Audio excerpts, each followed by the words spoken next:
আল্লাহ পাক আমাদেরকে সৃষ্টি করেছেন কী জন্যে? তার ইবাদত করার জন্যে, তাই না? কিন্তু এখনকার যুব সমাজকে জিজ্ঞাসা করেন যে বাবা তোমার জীবনের উদ্দেশ্য কি, আমার মনে হয় 90%ই বলতে পারবে না। আর যারা বলতে পারবে তারা বলবে একটা চাকরি বা একটা ব্যবসা বা একটা সুন্দরী নারী বা একটা গাড়ি বাড়ি, অথবা স্ট্যাটাস প্রতিষ্ঠিত হতে হবে, জীবনে নিজের পায়ে দাঁড়াতে হবে। বোকা মানুষ বোঝে না যে কখনো মানুষ নিজের পায়ে দাঁড়াতে পারে না, মানুষ কখনো নিজের পায়ে দাঁড়াতে পারে না। আল্লাহ পাকের এক হুকুম 1 সেকেন্ডে মানুষের 19-20 হয়ে যাবে, একেবারে শেষ। যে রিজিকের প্ল্যান করছেন আপনি 20-30 বছর, এক হুকুমে রিজিক বন্ধ। ড্রাইভ করতেছেন, মারি দিয়ে চলে গেল, শেষ, রিজিক ক্লোজ। কার হাতে ক্ষমতা? মানুষ নিজের পায়ে দাঁড়াতে চায়। এটাই শিরকি কথা, এটাই শিরকি কথা। এই যে একটা কাজ তারা করেছে, আপনাকে জীবনের উদ্দেশ্য থেকে সরিয়ে দিয়েছে। আমাদের জীবনের উদ্দেশ্য ছিল জান্নাত। আমাদের রব আল্লাহ পাক বলেছেন, সূরা আল ইমরানের মধ্যে পাবেন, ফামান যুহজিহা আনিন নার ওয়া উদখিলাল জান্নাহ ফাকাদ ফাজ। যাকে কিয়ামতের দিন জাহান্নাম থেকে বাঁচানো হবে এবং জান্নাতে প্রবেশ করানো হবে, এ ব্যক্তি হচ্ছে সফল, আর কেউ সফল না। সাফল্যের সংজ্ঞা বুঝতে পারলেন? আপনাদেরকে শেখানো হয় জীবনে সফল হতে হবে, বড় হতে হবে। সাফল্যের সংজ্ঞা হচ্ছে এটা, আপনাকে পুলসিরাত পার হতে হবে, এটাই সাফল্যের সংজ্ঞা। কখনো প্রস্তুতি গ্রহণ করেছেন এটার জন্যে? আপনাকে তারা জীবনের উদ্দেশ্য থেকে সরিয়ে দিয়েছে। 2 নাম্বার কী করেছে? তারা আপনাকে দুনিয়ার মোহ দিয়ে গ্রাস করেছে। দুনিয়ার যে চাহিদাগুলো আছে এগুলো দিয়ে আপনাকে ঘিরে ফেলেছে। এর বাইরে চিন্তা করার ক্ষমতাটা আপনার নষ্ট হয়ে গেছে। চিন্তা করে দেখবেন ঠান্ডা মাথায়, আমার কথাগুলো রাত্রে চিন্তা করবেন ঠান্ডা মাথায়। জীবনের উদ্দেশ্য থেকে সরিয়ে দিয়েছে, ওই জান্নাতের পথ থেকে সরিয়ে দিয়েছে, এবং দুনিয়ার যে মোহ, এই যে খাওয়া পড়া ভোগবিলাস, এটাতে ব্যস্ত রেখেছে আপনাকে। 2 নাম্বার। 3 নাম্বার কী করেছে? আপনাকে এমন একটা সিস্টেমে পড়াশোনা করিয়েছে 20 বছর, সেকুলার এডুকেশন সিস্টেমে, যে আপনি 20 বছরে 20টা সূরাও শিখতে পারেননি, 20 বছরে 20টা হাদিসও শিখতে পারেন না। আমি যদি ভুল হয়ে আমাকে কারেক্ট করে দিবেন। 20 বছরে 20টা সূরা মুখস্থ করেছেন? কথা বলেন, ভয় পাচ্ছেন? 20 বছরে 20টা সূরা কি মুখস্থ করেছেন কখনো? 20টা হাদিস বলতে পারবেন? 20 জন সাহাবীর নাম বলতে পারবেন? নবীজির 11 জন স্ত্রীর নাম বলতে পারবেন? নবী সাল্লাল্লাহু আলাইহি ওয়াসাল্লামের জীবনী গ্রন্থ 2টার নাম বলতে পারবেন?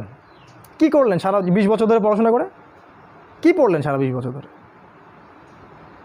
এই যুব সমাজ কি দাজ্জালের বিরুদ্ধে দাঁড়াতে পারবে কখনো? ইহুদি খ্রিস্টান মুশরিকদের যে ঐক্য, এদের বিরুদ্ধে এরা দাঁড়াতে পারবে? এরা আল্লাহর পথে জিহাদ করবে কখনো? তাই মনে হয় আপনার?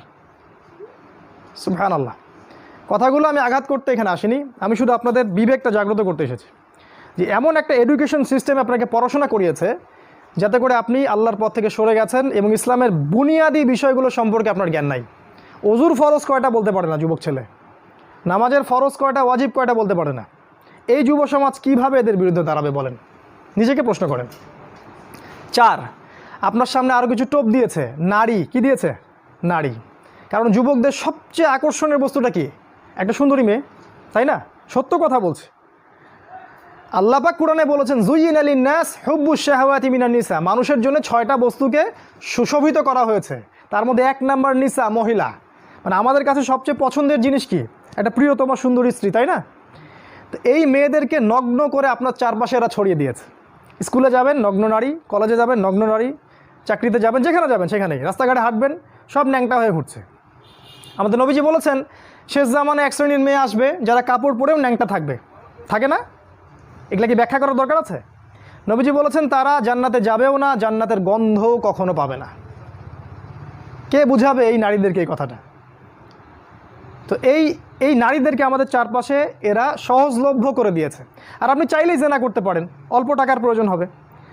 স্মার্টফোনে জেনা করতে পারেন, সেলফোনে জেনা করতে পারেন, প্রেম অ্যাফেয়ারে জেনা করতে পারেন, বয়ফ্রেন্ড গার্লফ্রেন্ড এই ফ্রি মিক্সিংয়ে জেনা করতে পারেন। তারা আপনার সামনে এই লোভনীয় টোপগুলো দিয়ে রেখেছে। তারপর আরও কি দিয়েছে? মাদক, হাতে হাতে মাদক সমস্ত যুব সমাজের। যখন ওরা হাতে হাতে মেশিন গান নিয়ে প্র্যাকটিস করে কীভাবে মুসলিমদেরকে মারবে, তখন আমরা ইয়াবা খাই বসে বসে। কথা বুঝতে পারছেন? ওরা প্র্যাকটিস করে, ওদের যুবকরা প্র্যাকটিস করে কেমন করে মুসলিমদেরকে ব্রাশ ফায়ার করে মারবে। ওই যে মিয়ানমারে মারে নাই, কাশ্মীরে মারতেছে না, ওই যে সিরিয়া দেখবেন, আফগানিস্তান, লেবানন, সব জায়গায়। আর আমাদের হাতে ওই যে ইয়াবা, তারপর আপনার ডাল, আপনার ফেন্সি ডিল, আপনার উমুক তমুক কী কী নাম আছে সব। জি জি, সুবহানাল্লাহ। এগুলো নিয়ে কখনো ভেবেছেন? এটা হাসছেন আপনি? লজ্জা হওয়া উচিত আপনার, লজ্জা করা উচিত যে যখন তারা আমাদের বিরুদ্ধে ঐক্যবদ্ধ, তখন আমরা এই নারী, এই মদ, এগুলো নিয়ে ব্যস্ত আছি। আর যারা এদের পিতামাতা এরা সবচেয়ে অপদার্থ শ্রেণীর মানুষ এই পৃথিবীতে, এদের কবরে থাকা উচিত, এই পিতামাতাদের কবরে থাকা উচিত। যারা যারা পরিবারকে ইসলামী অনুশাসন অনুযায়ী জীবনযাপন করতে পারে না, ব্যর্থ হয়, খালি খাও হাগো আর এই বিয়ে শাদী করার বাচ্চা পয়দা করো, এদের দ্বারা এই পৃথিবীর কোনো উন্নয়ন সম্ভব না। এদের দ্বারা মুসলিম উম্মাহ কেন, সমাজ দেশ জাতি কিছুই পাবে না। এরা আবর্জনা এই উম্মার জন্য, এরা মাটির তলে চলে যাওয়াই ভালো।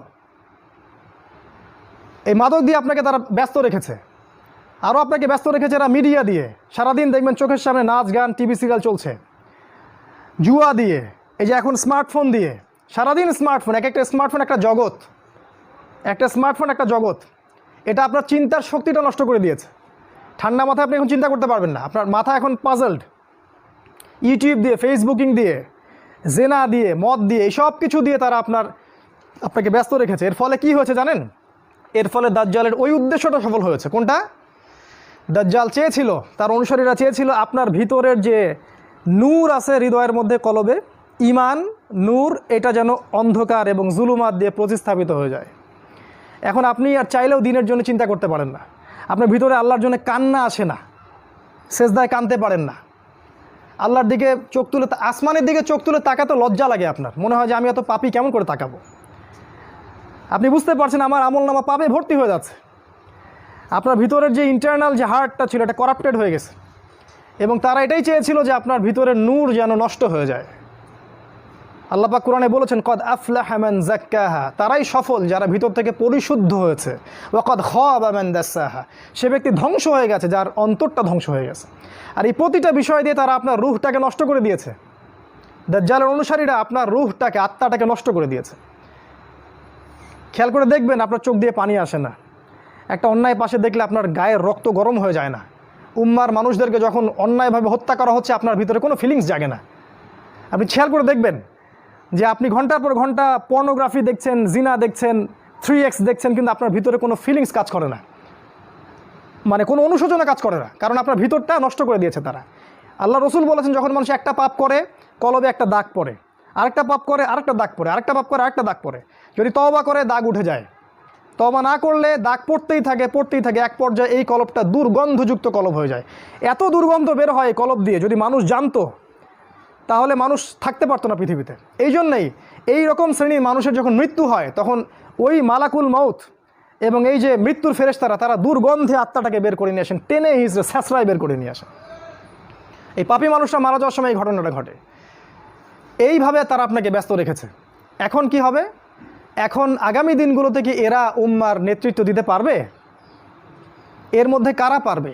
উত্তর, এর মধ্যে সবাই পারবে না। উত্তর এক কথায় শেষ, সবাই পারবে না। কারা পারবে? এই যুবক শ্রেণীর মধ্যে যারা এই গুণগুলো অর্জন করতে পারবে তারা ইনশাআল্লাহ আগামী দিনগুলোতে সফল হবে। গুণগুলো পয়েন্ট আকারে বলে শেষ করছে।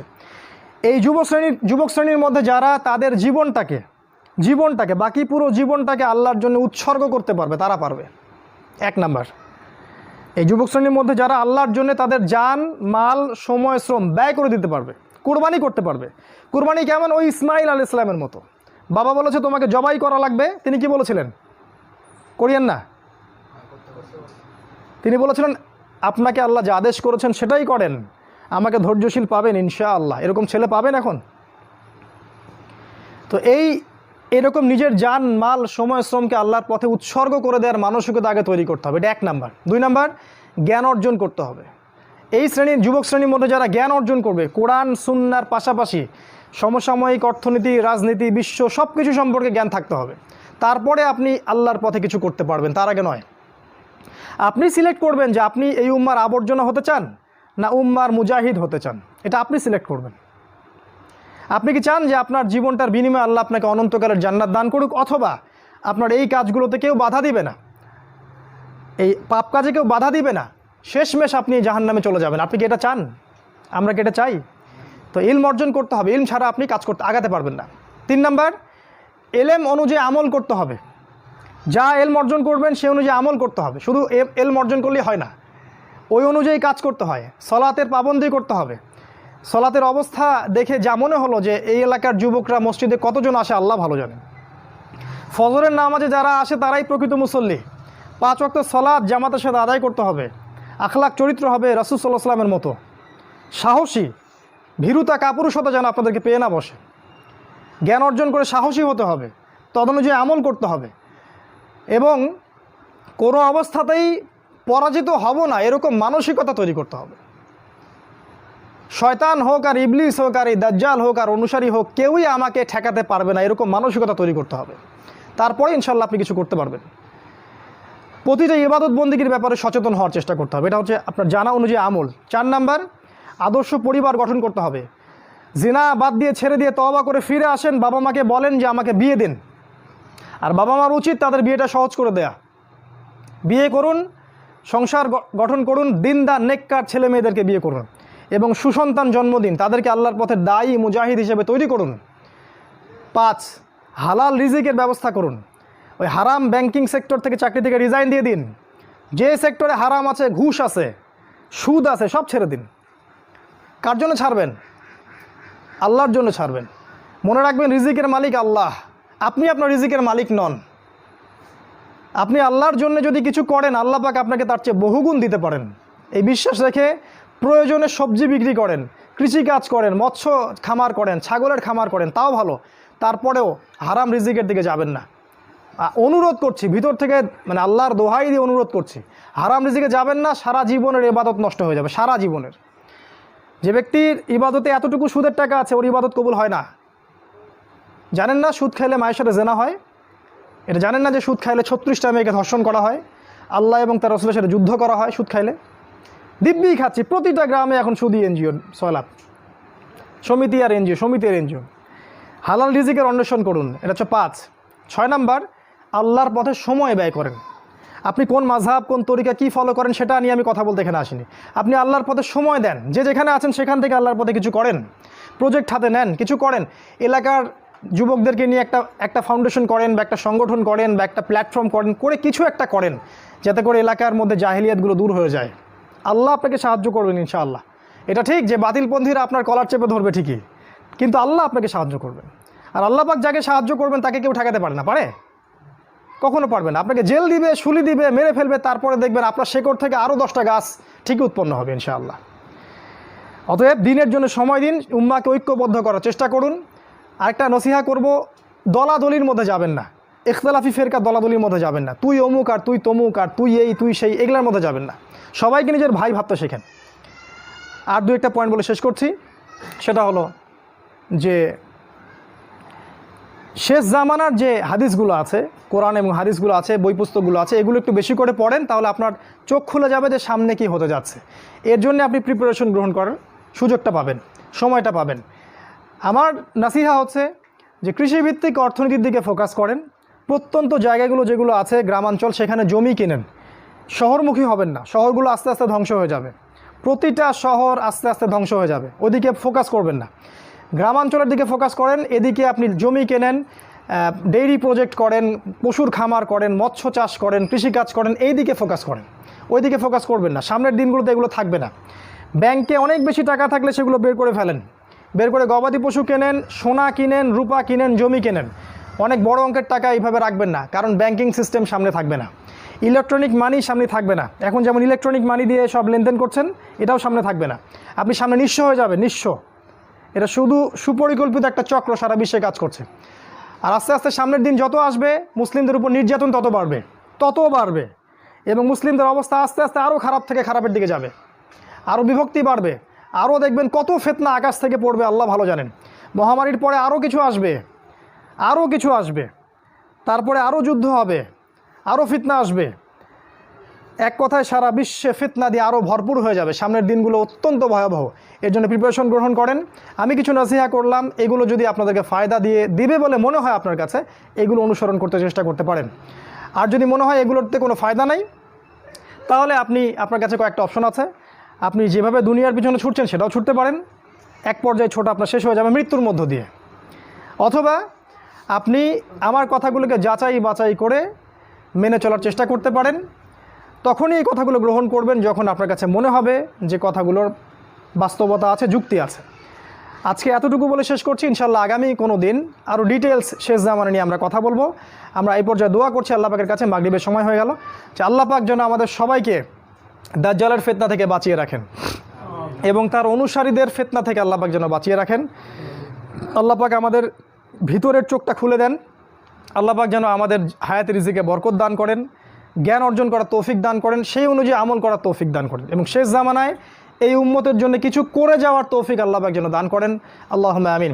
আমি শেষে রিকোয়েস্ট করব, রাসূল সাল্লাল্লাহু আলাইহি ওয়াসাল্লামের জীবনী ভালো করে পড়েন এবং প্রত্যেক সাহাবীর জীবনী পড়েন, দেখেন তারা কিভাবে তাদের যৌবনটাকে আল্লাহর জন্য কুরবানি করে দিয়েছেন। উগ্রপন্থায় যাবেন না, শৈথিল্য পন্থাও যাবেন না, মধ্যমপন্থী হন, আগামী দিনগুলোর জন্য প্রিপারেশন গ্রহণ করুন। আল্লাহ পাক আমাদের সবাইকে তৌফিক দান করুন। আল্লাহুম্মা আমিন। আকুলু কওলি হাযা আস্তাগফিরুল্লাহ লি ওয়া লাকুম ওয়া লিসাইরিল মুসলিমিন। বারাকাল্লাহু লানা ওয়া লাকুম বিল আয়াতিল হাকীম। ইন্নাহু তাআলা জাওয়াদুন কারীমুর রাউফুর রহিম। এখন মাগরিবের আযান।